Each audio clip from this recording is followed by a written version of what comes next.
जय प्रजा जनरंजन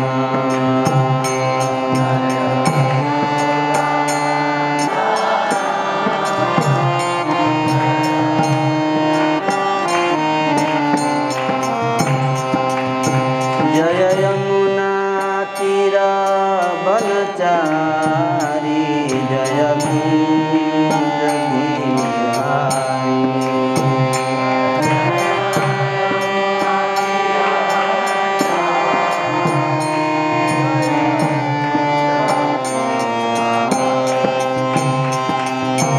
जय यमुना तीरा बनचारी जय कुंज बिहारी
वंश परिव्राजकाचार्य स्तोत्र श्रीमद्भय चरणारविंद भक्ति वेदांत स्वामी श्रील प्रभुपाद की जय। श्री श्री राधा पार्थ सारथी ललिता विशाखा की जय। श्री श्री सीताराम लक्ष्मण हनुमान जी की जय। श्री श्री गौरनिताय की जय। अनंत कोटि वैष्णव वृंद की जय। समवेत भक्त वृंद की जय। गौर प्रेमानंदे हरि हरि बोल। ओम नमो भगवते वासुदेवाय।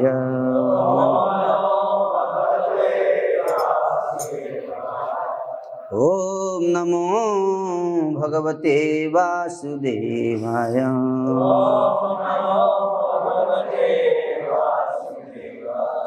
ओम नमो भगवते वासुदेवाय।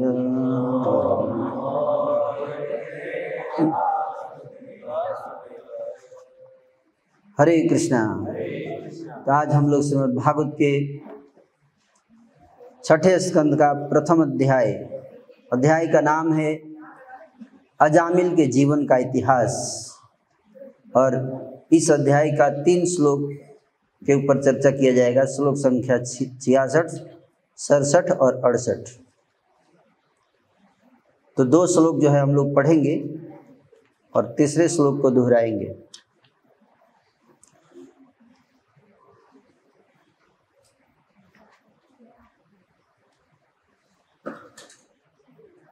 तत चोपनिन्ने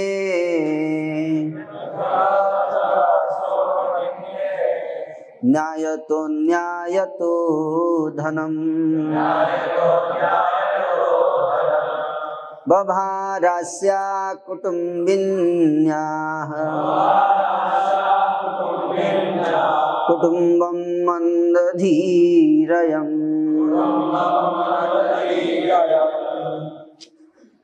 अनुवाद।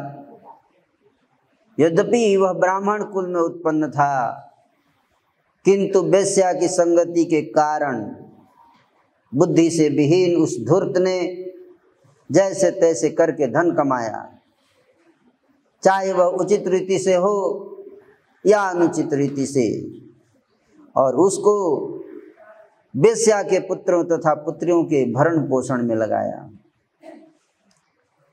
यदसौ शास्त्रमुल्लंघ्यं स्वैरचार्यतिगर्हितः अवर्तत चिरं कालम् अघायुरसुचिर्मलात्। इस ब्राह्मण ने पवित्र शास्त्रों के विधि विधानों का उल्लंघन करके अव्यय करने तथा वेश्या द्वारा बनाया भोजन करने में बड़े ही अनउत्तरदायित्वपूर्ण ढंग से अपनी दीर्घ आयु बिताई। इसीलिए वह पापों से पूर्ण है, वह अस्वच्छ है और निषिद्ध कर्मों में लिप्त रहता है। तात्पर्य, किसी अस्वच्छ पापी पुरुष या स्त्री के द्वारा, विशेषतया वेश्या द्वारा बनाया गया भोजन अत्यंत संक्रामक होता है। अजामिल ने ऐसा ही भोजन किया, इसलिए उसे यमराज द्वारा दंडित होना पड़ा। तत एनं दंडपाणे सकाशं क्रीत किल्बिषं निस्यामो अकृत निर्वेशं जत्र दंडेन शुध्यति। तत एनं दंडपाणे सकाशं क्रीत किल्बिषं निस्यामो कृत निर्वेशं जत्र दंडेन शुध्यति। तत एनं दंडपाणे सकाशं क्रीत किल्बिषं निस्यामो कृत निर्वेशं यत्र दंडेन शुध्यति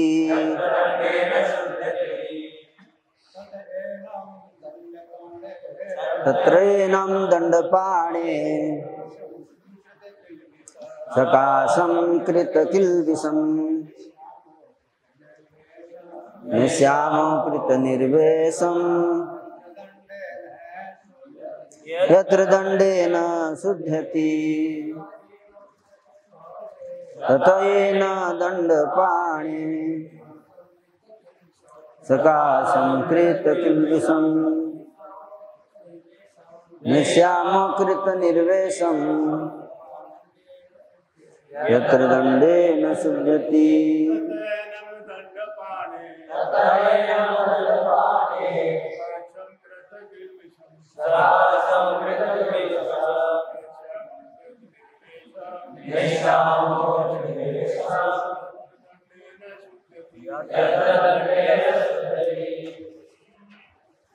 माता जी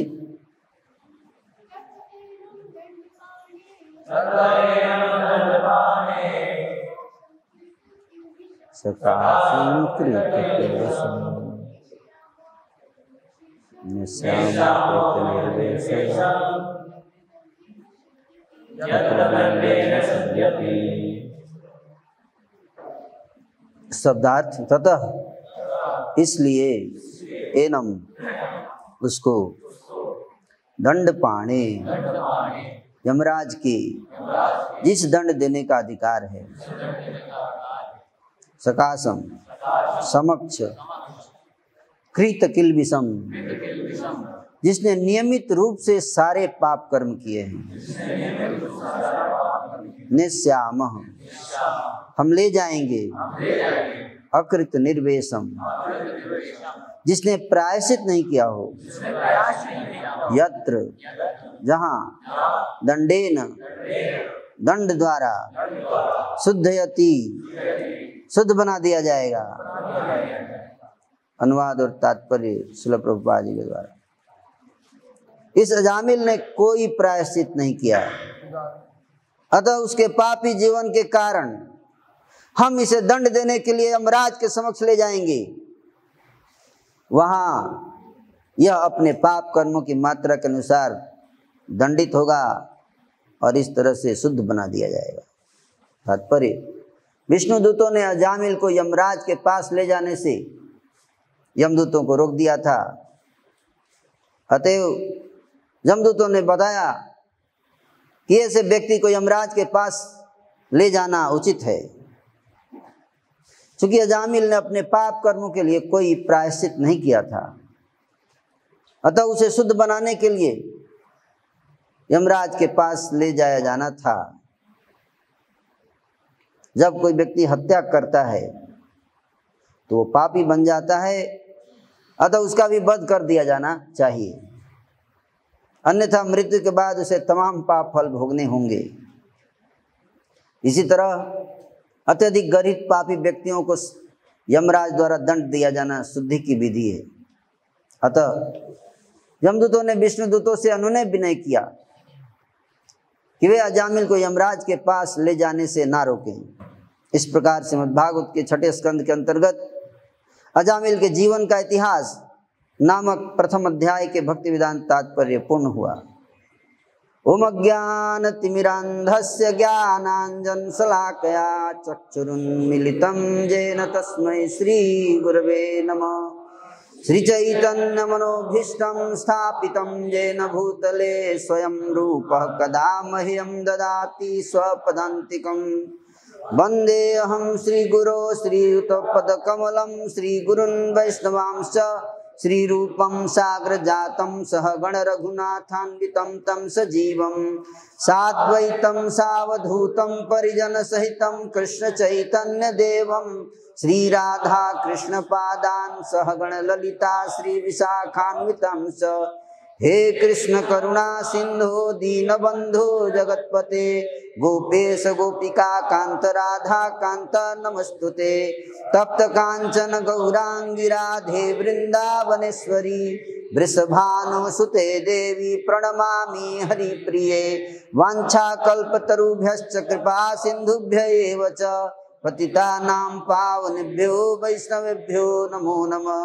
जय श्री कृष्ण चैतन्य प्रभु नित्यानंद, श्री अद्वैत गदाधर श्रीवासादि गौर भक्त वृंद। हरे कृष्णा कृष्णा कृष्णा हरे हरे, हरे राम राम राम हरे हरे।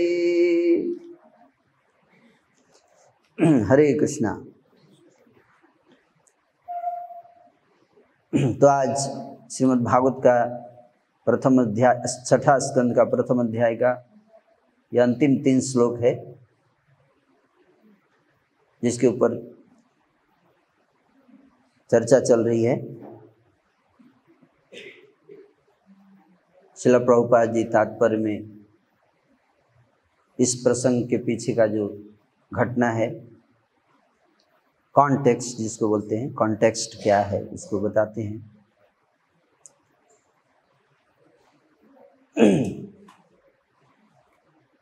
तो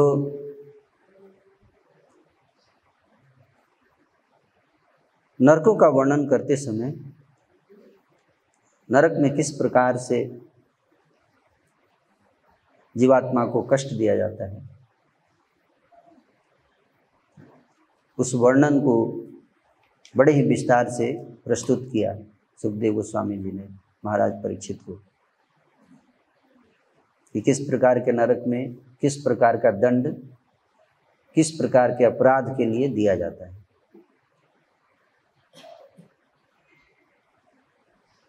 उस वर्णन को सुनकर महाराज परीक्षित के हृदय में दया का प्रकट होता है और बद्ध जीवात्माओं के दुखों को, कष्टों को देखते हुए उनके दुखों को नष्ट करने के लिए करुणावश उनके हृदय में समाधान के लिए एक जिज्ञासा होती है कि इसका समाधान क्या है, क्या कोई ऐसा उपाय है जिसके द्वारा पापी दुष्ट जीवात्मा को ऐसे घोर नरक में जाने से बचाया जा सके। महाराज परीक्षित सब समाधान पूछते हैं। उसके उत्तर में श्री सुखदेव गोस्वामी जी कई मार्ग बताते हैं। ये करने से कर्मकांड, ज्ञान मार्ग दोनों वर्णन करते हैं कि कर्मकांड के द्वारा प्रायश्चित किया जा सकता है। प्रायश्चित करना बहुत आवश्यक है। पाश्चाताप भी उसको बोलते हैं, है ना, पाश्चाताप प्रायश्चित। तो कि जो हमने गलती की कम से कम उसको स्वीकार करें। सबसे पहले तो प्रायश्चित का अर्थ ये है कि एक व्यक्ति जो है, अगर उससे कुछ गलती हुई है, गलती हो सकती है किसी से, बद्ध जीवात्मा गलती करता है, इसमें कोई आश्चर्य नहीं है। केवल परम भगवान ही है जो अच्युत हैं। अच्युत का अर्थ है कि जिसको कभी कोई गलती जिससे नहीं होता है, जो तो भगवान और उनके कृपा पात्र महान भक्त जो भगवान की विशेष कृपा प्राप्त कर चुके होते हैं, जैसे श्रील प्रभुपाद जी हैं। तो ऐसे भक्त जो हैं उनसे कोई गलती नहीं होती है। अन्यथा उसके अतिरिक्त जितने जीव हैं वो सब कभी न कभी कोई गलती करते हैं। बद्ध जीवात्मा का ये स्वभाव है, इसलिए इसमें कोई आश्चर्य नहीं माना जाता है। अगर कोई गलती करे तो गलती है, लेकिन इतनी बड़ी गलती नहीं है। लेकिन उससे बड़ी गलती क्या है और वास्तविक गलती क्या है कि गलती करने के बाद, मिस्टेक करने के बाद उसको मानना नहीं, ये बड़ी गलती है। हमने गलती किया, कहते चोरी और ऊपर से सीना चोरी, है ना। ये गलती किया, जीवात्मा गलती करता है और स्वीकार नहीं करता अपनी गलती को, जस्टिफाई करता है ना। Tendency to commit mistake, senses are imperfect. Prabhupada ji बताते 4 प्रकार के दोष जीवात्मा के अंदर है। मिस्टेक करता है, टेंडेंसी टू कमिट मिस्टेक है, लेकिन वो स्वीकार ना करके क्या करता है, कवर अप, चीटिंग प्रोपेंसिटी के कारण वो उसको ढकना चाहता है, अपनी गलती को जस्टिफाई करना चाहता है, स्वीकार नहीं करना चाहता। तो इसलिए पश्चाताप का जो सबसे पहला स्टेप यही है, क्या, स्वीकार करना, मानना, और जिसको कहते एडमिट करना। Admit, try and cry, ATC। A means admit, T means try and C means cry।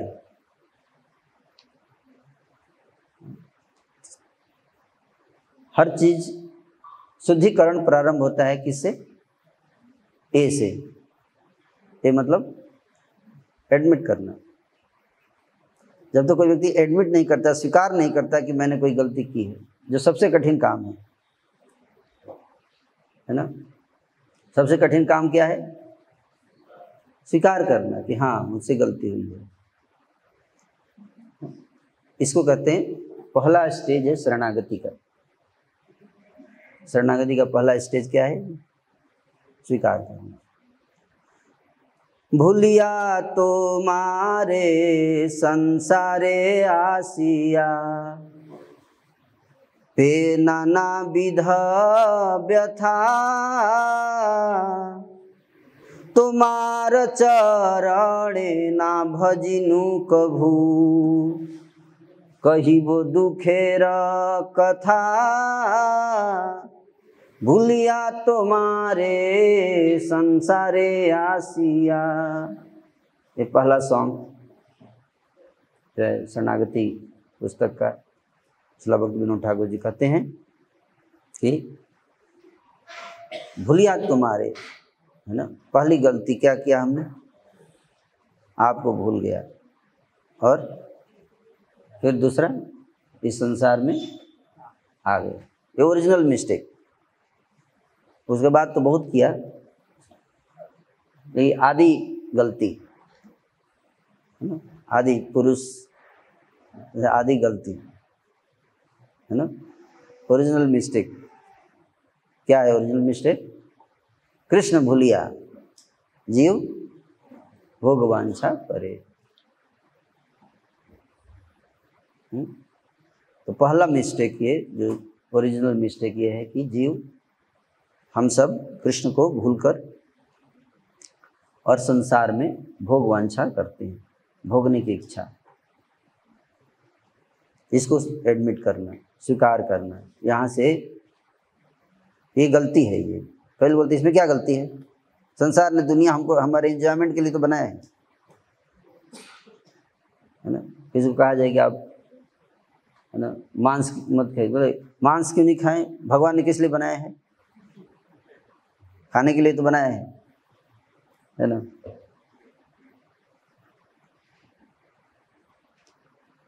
तो कहते गलती करने के बाद उसको स्वीकार नहीं करते, इसलिए दंड देना पड़ता है। क्या करना पड़ता है, तो उसको कैसे शुद्ध किया जाएगा। एक तो तरीका है कि गलती करे, जब समझाया जाए तो क्या करे, स्वीकार कर ले। दंड का कोई पर्पस नहीं है, दंड का कोई लाभ भी नहीं है जब तक व्यक्ति अपनी गलती को स्वीकार ना करे। जितना विधान है दंडों का, कर्म का जो विधान बनाया गया है, इसका अंतिम लक्ष्य क्या है, शरणागति। शरणागति का अर्थ क्या है कि इतने दंड के बाद जीवात्मा को अगर ये फीलिंग हो जाए, ये महसूस हो जाए कि हाँ मैंने गलती किया है, ये मेरी गलती है, और उसी का परिणाम है कि मैं दंड का भागी हूँ, मैं योग्य हूँ, मुझे मारा जाना चाहिए, मुझे दंड मिलना चाहिए। क्षमा नहीं क्या? अगर मैंने गलती किया है तो मुझे दंड मिलना उचित है। जैसे उदाहरण के तौर पे बहुत सुंदर प्रसंग आता है श्री चैतन्य भागवत में। चैतन्य भागवत में वर्णन आता है जगाई और मधाई का। जगाई मधाई ने जब नित्यानंद प्रभु को के ऊपर आघात किया पत्थर से, बाद में समर्पण कर दिया और नित्यानंद प्रभु की इच्छा से, कृपा से वो भगवान की शुद्ध भक्ति में तत्पर हो गए और प्रतिदिन 128 माला का जाप करते थे जगाई मधाई। ऐसा वर्णन आता है चैतन्य भागवत में। तो कुछ समय जप करने के बाद और इतने योग्य हुए, जगाई मधाई नित्यानंद प्रभु कृपा से इतने योग्य हो गए कि उस संकीर्तन मंडली में जो श्रीवास आंगन में होता था, जिसमें दूध पीते हुए ब्रह्मचारी को एंट्री नहीं था, उस श्रीवास आंगन के संकीर्तन में जगाई मधाई की एंट्री हो गई।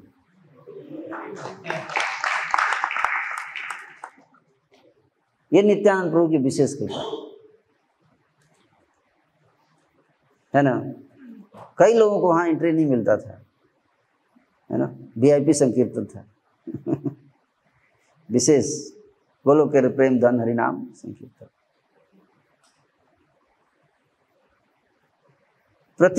ऐसा क्या, किस प्रकार की तपस्या, किस प्रकार का भाव था जगाई मधाई का, वो बहुत महत्वपूर्ण है। जगाई मधाई जब करते थे, लेकिन एक दिन नित्यानंद प्रभु बैठे हुए थे और जगाई मधाई आए, दोनों भाई नित्यानंद प्रभु के चरणों में गिर पड़े, आंखों से अश्रुधारा बह रही थी। प्रार्थना किया दोनों ने नित्यानंद प्रभु के चरणों में, प्रभु आपके चरणों में एक निवेदन है। लेकिन क्या? यही कि आपने तो हमको क्षमा कर दिया हमारे अपराधों को, लेकिन हम अपने आप को क्षमा नहीं कर पा रहे हैं। बोले मैंने तो क्षमा कर दिया, तुम लोग ग्लानि क्यों करते हो? तुमको तो सारे पापों से महाप्रभु ने मुक्त कर दिया, गले लगा लिया। बोले प्रभु फिर भी हमारे मन की पीड़ा नहीं जा रही। जब भी हम कोई स्मरण आता है उस दृश्य का कि परम करुणा में भगवान जो जीवात्माओं का उद्धार करने के लिए संसार में प्रकट हुए, उनके ऊपर हमने आघात किया, आपके ऊपर हमने आघात किया, तो वो बार बार उनको स्मरण होता है। तो आप कुछ उपाय बताइए जिससे कि हम इस ग्लानि से कैसे हम बाहर आ सकें। नित्यानंद प्रभु बार बार बोल रहे थे, नहीं तुम लोगों की कोई दोष नहीं हो, सब हमने क्षमा कर दिया। महाप्रभु ने गले लगाया, सब माफ हो गया। बहुत अन्य विनय किया जगाई मधाई ने कि प्रभु आप ही कोई उपाय बता सकते हैं। तो नित्यानंद प्रभु ने क्या बताया? उपाय बताया कि वैष्णवों की सेवा करो, जिन लोगों को तुमने कष्ट दिया उन्हीं की सेवा करो। तुमने अब मेरे प्रति तो तुमने अपराध किया, क्षमा कर दिया, लेकिन बाकी कई लोगों के प्रति तुमने अपराध किए, उसके प्रति भी कि हमने कितने लोगों को, कितने जीवात्माओं को कष्ट दिया, वो अब याद आ रहा है। जब कष्ट दे रहे थे, मारते थे, उस समय उनको फीलिंग नहीं होती थी। जब भक्त बन गए तब उनको याद आ रहा है कि उसको अत्यंत कष्ट हुआ, हृदय जो है वो पिघल गया। तो पीछे के जो दुख, जो कष्ट दिए थे दूसरे जीवात्माओं को, भक्तों को या भक्तों को, वो सब के लिए बहुत ग्लानि हो रही थी। बोले सबकी सेवा करो, जाओ गंगा जी के किनारे घाट बनाओ और जो भी आता है स्नान करने उसकी सेवा करो।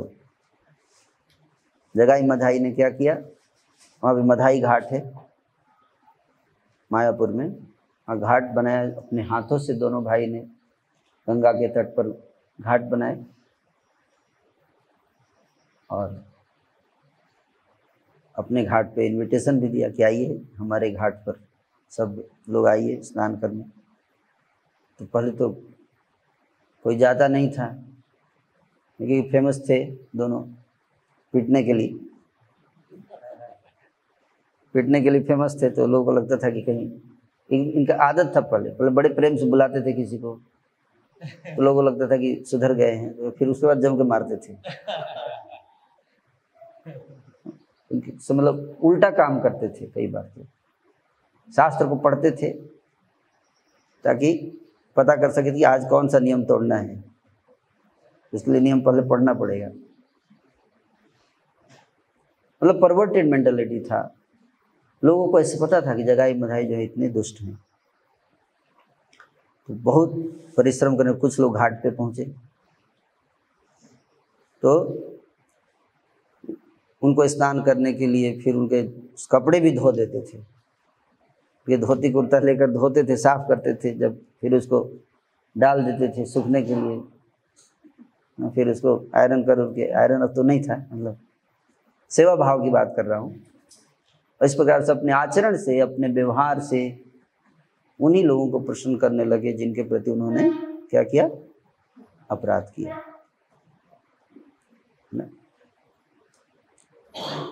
और तत्पश्चात उन लोगों को पता चल गया जिनके हृदय में जगाई और मधाई के प्रति बहुत घृणा था, बहुत घृणा था, क्योंकि जगाई मधाई ने बहुत लोगों को बहुत पीटा था और लोगों के अंदर बहुत ग्रज था इनके प्रति, जगाई और मधाई के प्रति बहुत ग्रज था। तो उनको पता चल गया कि ये लोग सुधर गए, तब बोले अब यही बदला लेने का टाइम है।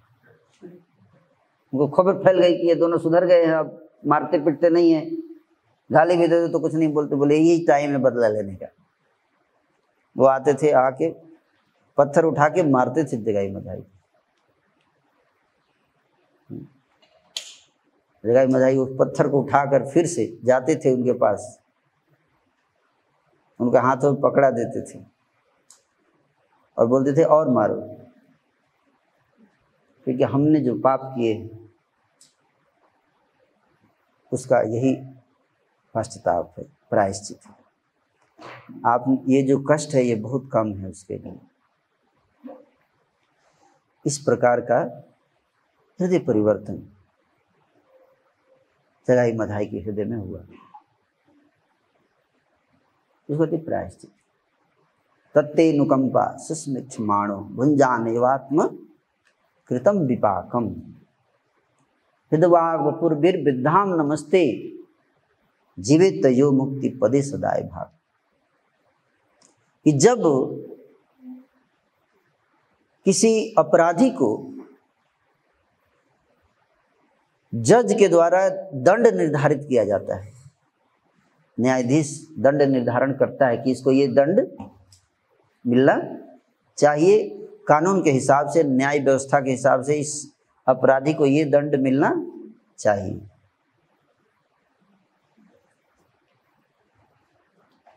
तो अपराधी प्रयास करता है कि उस दंड को या तो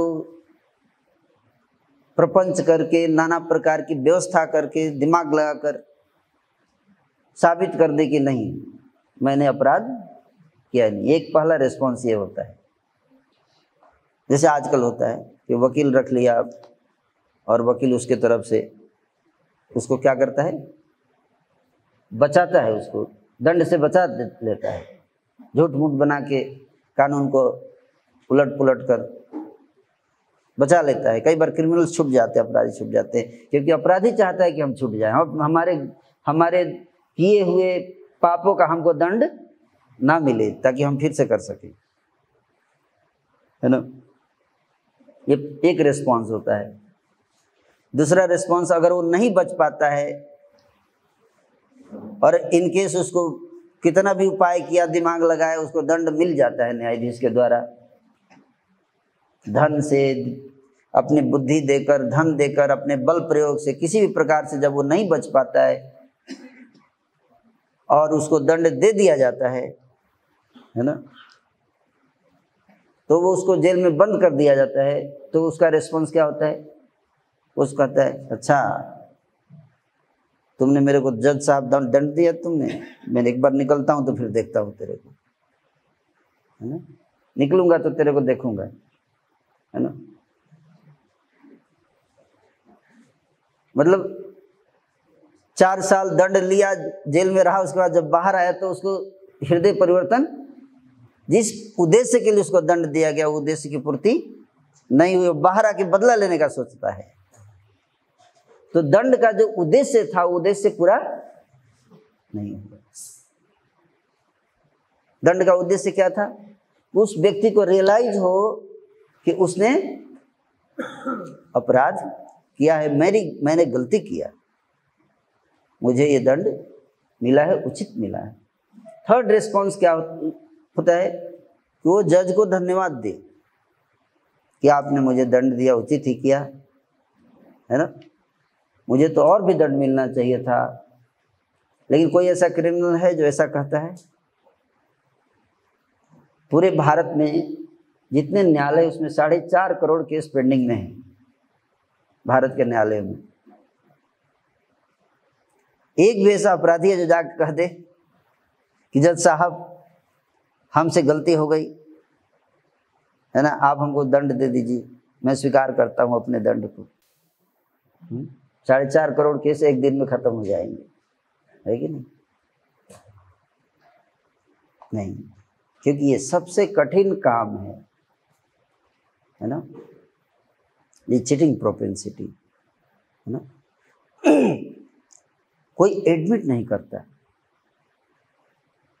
कोई मानना नहीं चाहता, अपनी गलती स्वीकार नहीं करना चाहता। तो इसलिए दंड का जो जितना विधान है उसको क्या है? उद्देश्य शुद्ध करना। उसको यहां बताएगा शुद्ध्यति दंडे न शुद्ध्यति, दंड द्वारा इसको प्यूरिफाई करेंगे।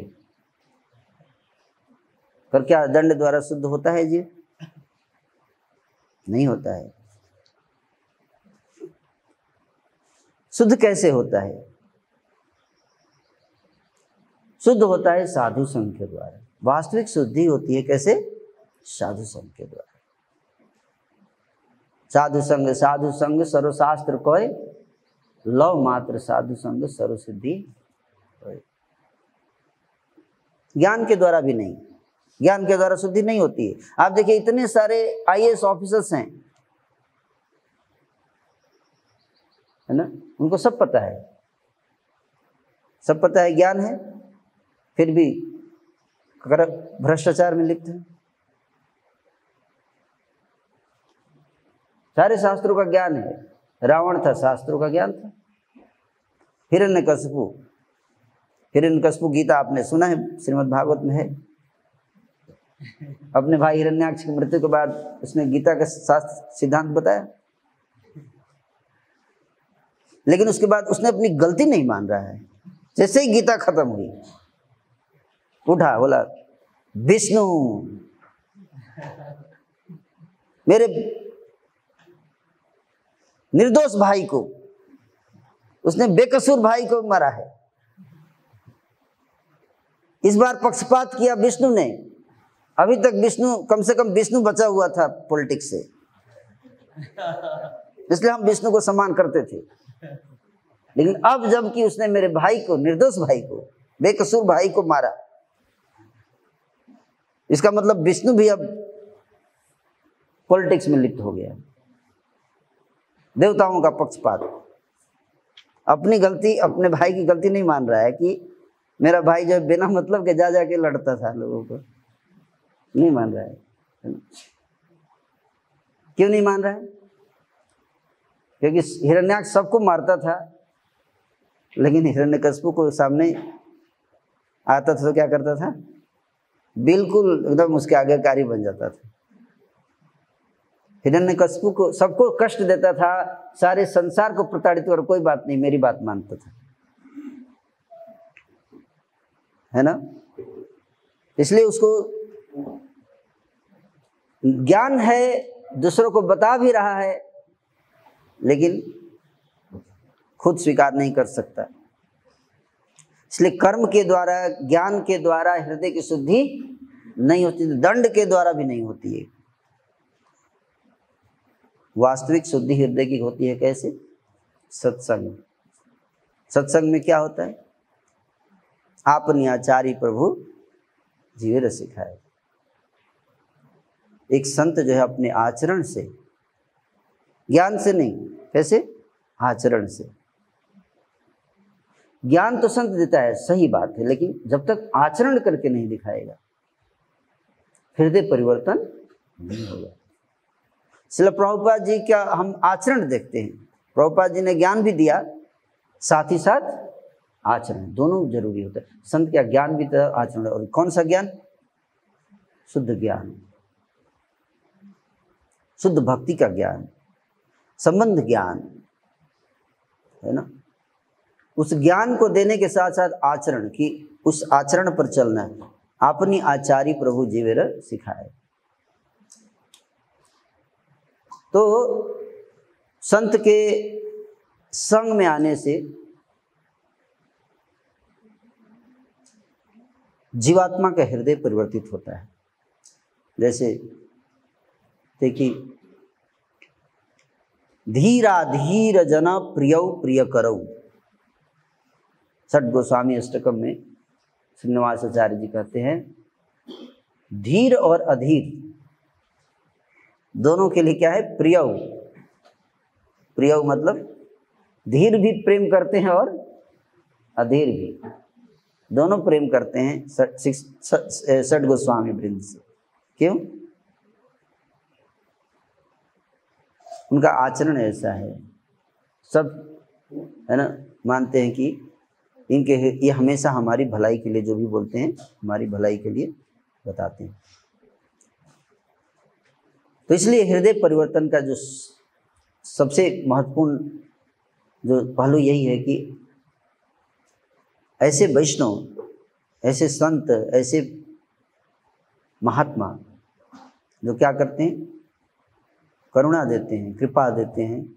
मार खाए प्रेम दे, दयाल तो नाई है। जो मार खाकर प्रेम देते हैं न, कष्ट उठाते हैं। तितिक्षव कारुणिका सुहृदम सर्वदेहि नाम, अजात शत्रव शांत साधव साधु भूषण। जो किसी को शत्रु नहीं मानते, अजात शत्रव, तितिक्षव सहनशील है, सहन करते हैं, और सहन करते हुए कृपा देते हैं, सबका उद्धार करना चाहते हैं। ऐसे महान संत, ऐसे संतों का संग पाकर हृदय क्या होता है? पिघल जाता है।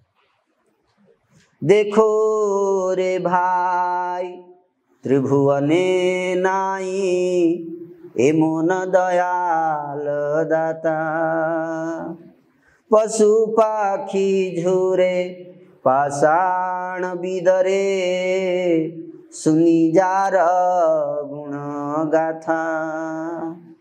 पशु पक्षी रोने लगते हैं, पत्थर पिघल जाए जिनके गुणों की कथा सुनकर, जिनके गुणों की कथा, गुणों की महिमा, गुणों में जो माधुरी है, जो करुणा है, उस करुणा की कथा को सुनकर पत्थर से पत्थर हृदय भी पिघल जाएगा।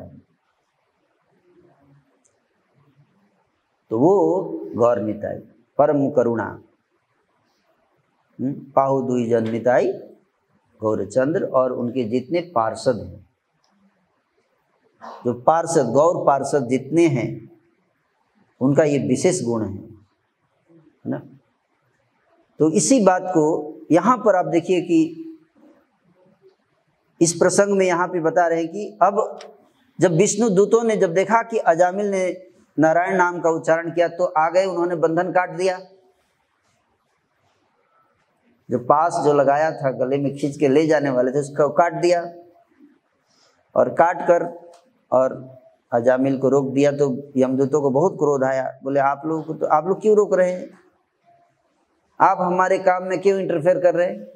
ये हमारे डिपार्टमेंट है कि नहीं? आप हमारे डिपार्टमेंट में इंटरफेयर क्यों कर रहे हैं?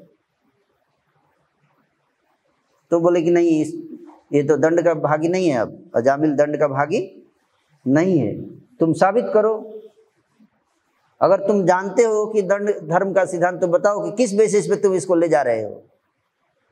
तो अजामिल तो यमदूत बोल रहे हैं कि आपको नहीं पता है शायद कि इसने कितने पाप किए हैं।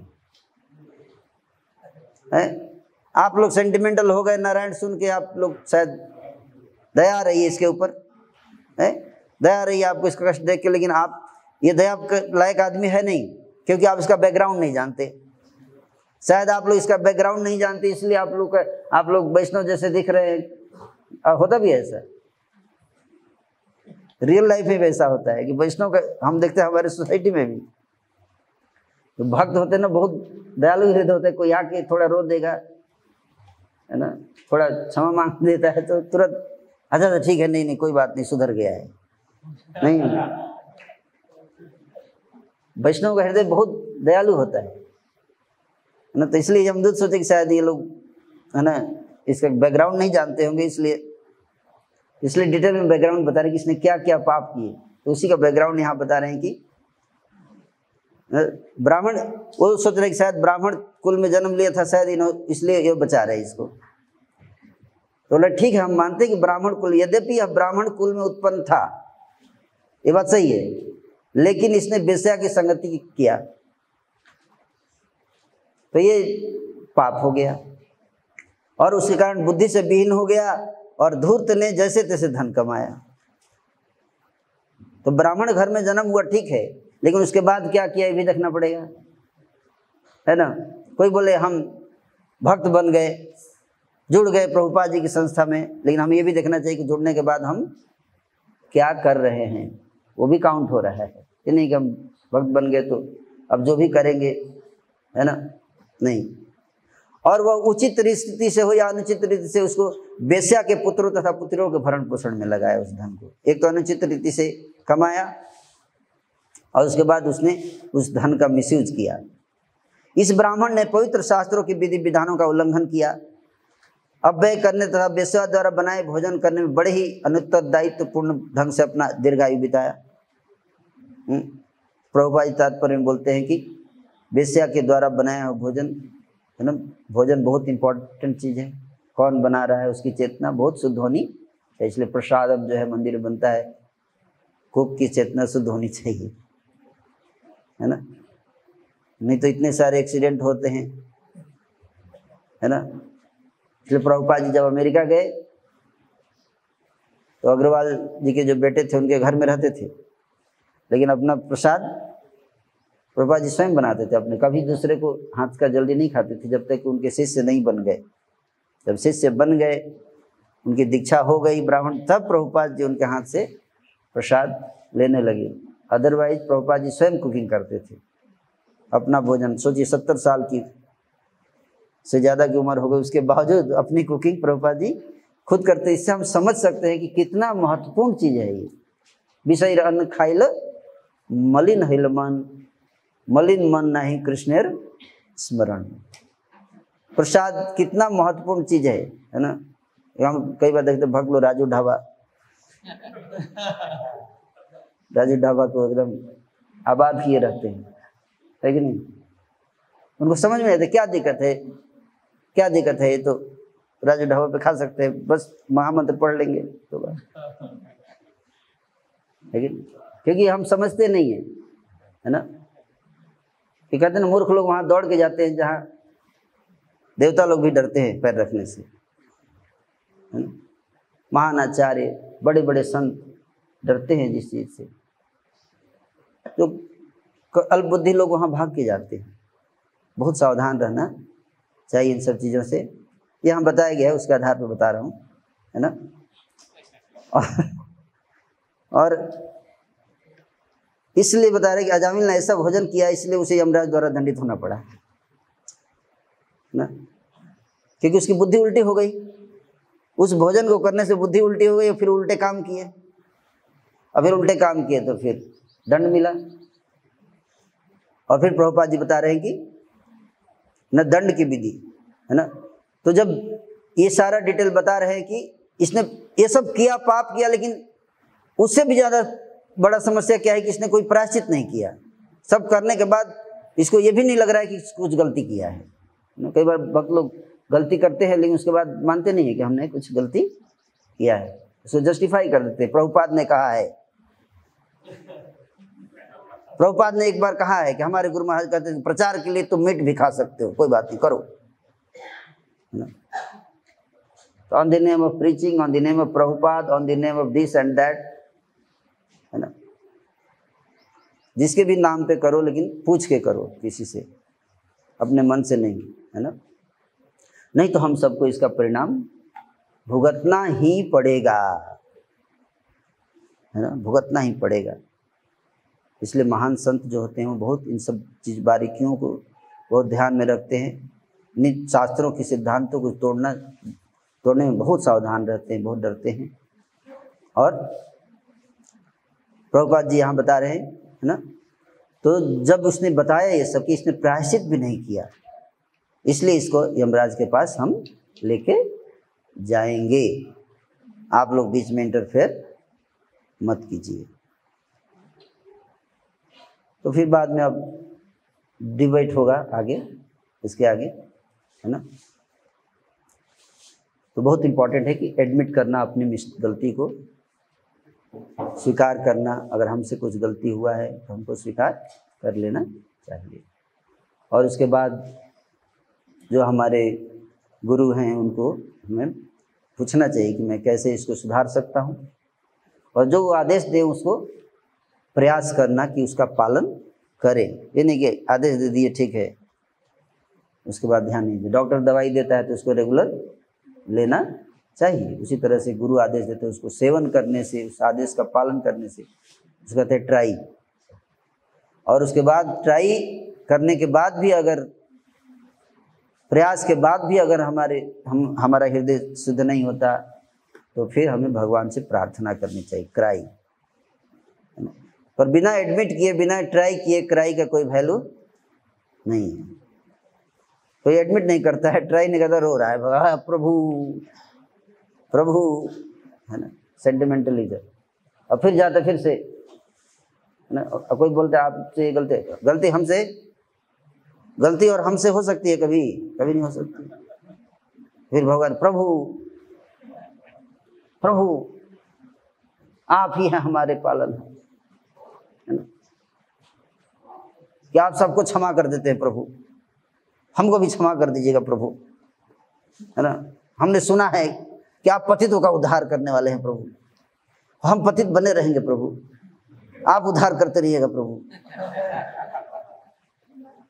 हम कोई प्रयास नहीं करेंगे। क्यों नहीं करेंगे प्रयास? क्योंकि हम जानते हैं कि प्रयास करने की जरूरत ही नहीं है, आप पतितों का उद्धार कर देते हैं,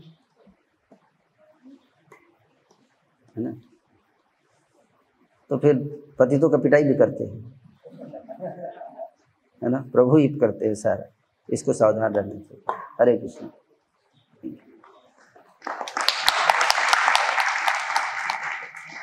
प्रभु जी कुछ बताना चाहेंगे? टाइम हो गया लेकिन। बहुत धन्यवाद। तो प्रभु जी ने बहुत अच्छा शिक्षा की दृष्टि से बातें बताई और बड़ी गहराई से सिद्धांत को समझाया है। तो यहाँ पर जो जमदूत कह रहे हैं कृतकिल विषम, अजामिल क्या है? कृतकिल विषम, उसने पाप किए तो कृत मैंने कर दिया और अकृत निर्विषम, और प्रायश्चित नहीं किया है। तो मरने के पहले कोई प्रायश्चित ना करे, पाप किया तो फिर उसको नरक जाना पड़ेगा। तो यमदूत जो है इस प्रकार से कह रहे हैं। लेकिन आगे चलकर के विष्णुदूत अगले अध्याय के 7वें श्लोक में कहेंगे अयम कृत निर्वेशो जन्म कोटि घसाम, कि इसका तो जो है कृत निर्वेशम हो गया है।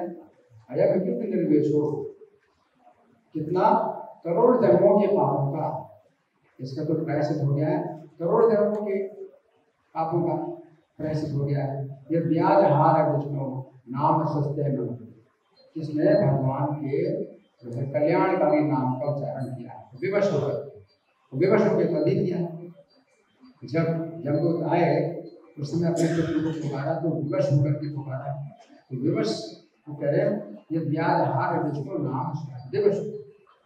तो उस समय तो व्यवस्था नहीं थी, अपने पुत्र को बुलाता था, तो बड़े आदर से बुलाता था, अपने पुत्र के प्रति आशा को बुलाता था नारायण नाम, उसमें ये अपराध नहीं हो रहा था उसका, और उससे भी उसके पाप छीन हो रहे थे। लेकिन ये जो नाम उसने पुकारा और उस नाम के कारण ही इसने ये नाम पुकारा, क्योंकि पहले वो अपने पुत्र को बुलाता था बिना किसी अपराध के, तो वो जो नाम था उसकी शक्ति से ये जो है इस समय बोल पाया नाम, और वो जो है विवश होकर के बोल पाया। विवश होकर के यह व्याजहार विवशो, विवश होकर मतलब अब कोई और सहारा नहीं मेरा और कोई जो है रक्षक नहीं मेरा, तो जो भी हो अपने पुत्र की आसक्ति में, लेकिन उसके मन में इस प्रकार का भाव आ गया, विवश होकर के उसने नाम किया और करोड़ों जन्मों के पापों का इसका प्रायश्चित हो गया। तो विष्णु ये कहते हैं। अब इसमें अजामिल की सब जो है निंदा हुई है, हर प्रकार से निंदा हुई है कि उसके अंदर कितने दोष है और सब वर्णन हुआ है। लेकिन अगर कुछ देखा जाए गहराई से तो कुछ गुण समझ में आते हैं, उसके अंदर कुछ गुण समझ में आते हैं। वो क्या गुण समझ आता है? व्यवहारास्या कुटुंबिन्या कुटुंबम न देती है, कि उस कुटुंबिनी के जो है कुटुंब का जो है भरण पोषण करता था। अजामिल उसकी कुटुंब उस कुटुंबिनी के कुटुंब का भरण पोषण करता था, है ना। इसका मतलब क्या है कि वो बच्चों का पत्नी का भरण पोषण कर रहा था, है ना। तो अपने को कुछ मानता था कि हाँ मैं पतित हूँ और समाज की दृष्टि में निर्दयी हूँ, तो उसको कुछ तो इस बात का ख्याल था कि उसने ज़्यादा आगे हरकत नहीं की। ज़्यादा आगे हरकत होती है तो क्या होता है, जैसे लव मैरिज होता है, कोर्ट मैरिज होता है, फिर तलाक होता है, और झगड़ा भी होता है, तो उसका कोई झगड़ा नहीं हुआ, उस वेश्या के साथ कोई झगड़ा नहीं हुआ। और वेश्या भी जो है अपने को पतित समझती थी, इसलिए उसने भी और ज़्यादा हरकतें नहीं की कि दूसरे पुरुषों के पास जाती। वो भी अपने बच्चों का पालन पोषण करने के लिए भी बच्चों का पालन पोषण कर रहा था। तो समाज का जो है कुछ इस प्रकार का जो है दबाव था या प्रभाव था और शुद्ध समाज था कि वेश्या भी अपने को पतित मानती थी, इसलिए उसने और ज़्यादा हरकतें की नहीं। और अजामिल भी अपने को पतित मानता ही था, इसलिए उसने और दूसरी स्त्रियों के पास नहीं गया और अपने बच्चों का पालन पोषण करता। ये जो है कुछ गुण समझ आता है कि अजामिल ने और ज़्यादा नहीं किया, नहीं तो और ज़्यादा क्या करते कि अपनी पत्नी की हत्या कर देते, लोग आजकल अपनी पत्नी की हत्या कर देते हैं, है ना, और आगे चल कर वेश्या की भी हत्या कर देते हैं, बच्चों को छोड़ के चले जाते हैं, बच्चों का कौन पालन पोषण करना है।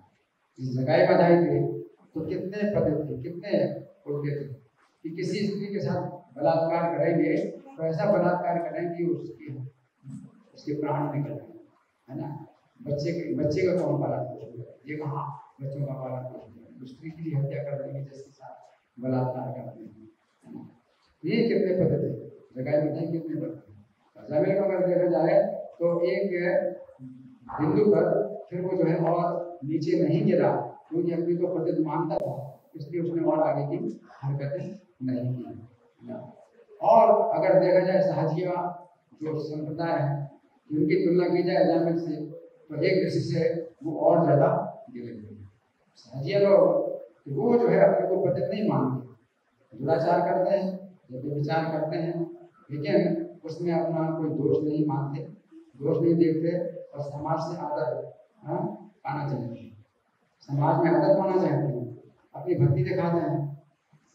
अजामिल जो कर रहा था तो ना तो अपनी भक्ति इसमें देख रहा था कि मेरी भी भक्ति हो रही है, ना वो दिखा रहा था कि ये मेरी भक्ति। सहजिया लोग जो है अपनी भक्ति देखते हैं, अपनी भक्ति दिखाते भी हैं, और अपने दोष को ना देखते हैं, ना किसी को बताते हैं, समझते भी नहीं, और आदर पाना चाहते हैं। जब अजामिल सबकी नजरों में जो पतित था, निंदनीय था, वो समझ रहा था कि मैं वास्तव में निंदनीय हूँ। और ऐसा भी अजामिल नहीं था कि उसने छिप करके सब काम किया होता, गलत काम किया होता, तो समाज में आदर पाता है। तो कुछ ऐसे भी भक्त होते कि छिप करके जो है दुराचार करते हैं, दुर्चार करते हैं। ऐसे भी बाबा जी जगन्नाथ दास बाबा जी देखते थे, ऐसे बाबा जी लोग तो समाज में आदर पाते हैं छिप करके, कहते हैं। और जो है वो महात्मा और जो है मतलब वो नाम जो है अपना महात्मा के नाम पर काम करते हैं। तो अगर देखा जाए तो अजामिल तो जो है समाज की नजर में वो जो है पतित था, निंदनीय था, है ना। और वो नहीं आशा करता था कि मेरा जो है सम्मान हो किसी प्रकार से। एक से देखा जाए तो शाहजियों की ज्यादा स्थिति खराब है। और ऐसे जो बाबा जी हैं तो उनकी स्थिति ज्यादा खराब है, तो वो समाज में आदर पाते हैं। लेकिन समाज अजामिल का है, समाज में आदर किया, वो अपने को जरा भी नहीं समझ पाता कि मैं आदर कर पाता हूँ। एक प्रकार से देखा जाए तो अजामिल का एक गुण ये है। और नाम का जो महात्मा है, नाम के द्वारा जो है उसकी चित्त की शुद्धि हो गई और उसको जो है बड़ा पश्चाताप होने लगा। नाम की शुद्धि, नाम के द्वारा जो है उसकी चित्त, अगर अपराध ना हो नाम का, नाम अगर निकले मुझसे तो फिर जो है चित्त शुद्ध हो जाता है। तो जगाई में का जैसे पूर्ति वर्णन कर रहे थे कि चित्त शुद्ध हो गया तो फिर बड़ा पश्चाताप हो रहा है। अब उनका समाज में अगर हो रहा है कि महावैष्णव है, उनको अपने अंदर महसूस हो रहा है कि हमारा कितना दोष है, उनको अपने अंदर दोष दिखाई पड़ रहा है। इसी प्रकार से अजामिल की भी जैसे विष्णुदूत चले गए और अजामिल ने सबको सुना तो फिर बड़ा पश्चाताप होने लगा, अपने अंदर ही पश्चाताप होने लगा। कितना जो है आपकी मेरे मुझ से भगवान का पवित्र नाम कैसे निकल गया। तो उसने फिर बहुत मतलब इसके लिए अपनी निंदा की, अपने को उतारा और फिर धन्यवाद में चला गया। तो यहाँ पर बताई गई नाम की महिमा क्या है। और जब नाम की महिमा से कोई व्यक्ति शुद्ध हो जाता है, चित्त शुद्ध हो जाता है, उसको नफरत होती है अपने, उसके बाद साधु संग, श्रद्धा के बाद साधु संग। नहीं तो साधु संग क्या करेगा, जगह में धनी इतने पते थे वो तो उनकी भी हत्या कर दी, तो साधु संग क्या करेगा। आदो श्रद्धा तथा साधु संग, और श्रद्धा तो नाम जो है मतलब इतना शक्तिशाली है। अगर अपराध ना और अनजाने भी अगर अपराध हो रहा है तो नाम का जो फिर प्रभाव नहीं पड़ता। अगर नाम का अपराध हो रहा है तो भी नाम नहीं छोड़ना। अब ये नहीं सोचना कि नाम का अपराध हो रहा है तो नाम से फायदा नहीं, नाम नहीं छोड़ना कि हरे नाम हरे नाम हरे नाम। अपराध हो रहा है तो भी नाम के सिवा कोई गति नहीं। नास्ते नास्ते नास्ते तो नाम अपराध योगता नाम माने। नाम का अपराध हो रहा है तो नामानी बहुवचन में कहा कि नामानी हरण किया, तब नामानी यानी बहुत से नाम जो है उसका उसको शुरू कर दिया। अब विश्रांत है तो बिना विश्राम की लगातार बोलते रहे। अब एक नाम से काम नहीं चलेगा कि एक नाम ले उससे काम नहीं चलेगा। अब विश्रांत है बिना विश्राम के लगातार करते रहो, घंटा लगाओ नाम का। अभी श्रांत प्रयोग तभी कुछ अर्थ निकलेगा नाम का, तभी नाम का कुछ अर्थ निकलेगा। अब नहीं चलेगा ऐसे कि भाई अचानक एक बार हुआ, हम एक बार हम दिन में एक बार ले लेते हैं नाम, उससे नहीं चलेगा काम कि दिन में एक बार ले लेते नाम। अब लगातार लीजिए, लगातार लीजिए। तो नाम का जो है फिर भी आप जो है छोड़ नहीं सकते कि अपराध हो रहे हैं तो हमें कुछ शुद्धि नहीं हो रही है और हमारा कुछ फायदा नहीं हो रहा है, तो ये भी आप नाम को छोड़, नाम को नहीं छोड़ सकते। हरे नाम हरे नाम हरे नाम इतना जोर देकर के कहा गया। अजामिल की हम नकल नहीं कर सकते। अजामिल नहीं सोचता था कि मैं नाम के बल पर पाप कर रहा है, नाम के बल पर पाप नहीं करता था, वो नहीं सोच रहा था, उसने कभी उसके दिमाग में विचार नहीं। और हम अजामिल की बात सोच करके अगर करेंगे तो वो अपराध हो जाएगा, नाम का अपराध हो जाएगा। इसलिए अजामिल की नकल किसी भी तरह से नहीं की जा सकती। लेकिन अभी ये कि हम 10 नाम अपराध बोले, हम लोग बोलते हैं 10 नाम अपराध, और जो है महाराज करें अपनी अच्छी तरह से रफ्तार लगाओ अच्छी तरह से। ये जो है हमारे लिए साधना है कि हम साधना करें इसी प्रकार से। अजामिल की कथा का लाभ यही है कि आप जो है नाम का जो है और अधिक जो है आप लोग अवलंबन करें, नाम का सहारा लीजिए कि नाम के सिवा और कोई सहारा नहीं। क्या मांझे चतुर्दश मांझे ऐसा है ना, नाम बिनु क्या है, नाम बिनु किछ नाही पार, 14 भुवन माझी। हाँ 14 भुवन माझी। हमारे आचार्य नाम की जो तभी कुछ साधु संग साथ होगा जब आपके मस्तिष्क पैदा हो जाए और आपके अंदर नफरत पैदा हो कि मैं कितना नहीं करूँ, ये जो है अपने अंदर भावनाएं तब साधु संग करते हैं। ये कैसे साधु मुझे कुछ इनसे पूछना है, कुछ इनसे समझना है, कुछ मुझे विश्व होना है, ये भावना नाम ही जो है एकमात्र उपाय है। और बहुत बहुत धन्यवाद। ग्रंथराज श्रीमद् भागवतम की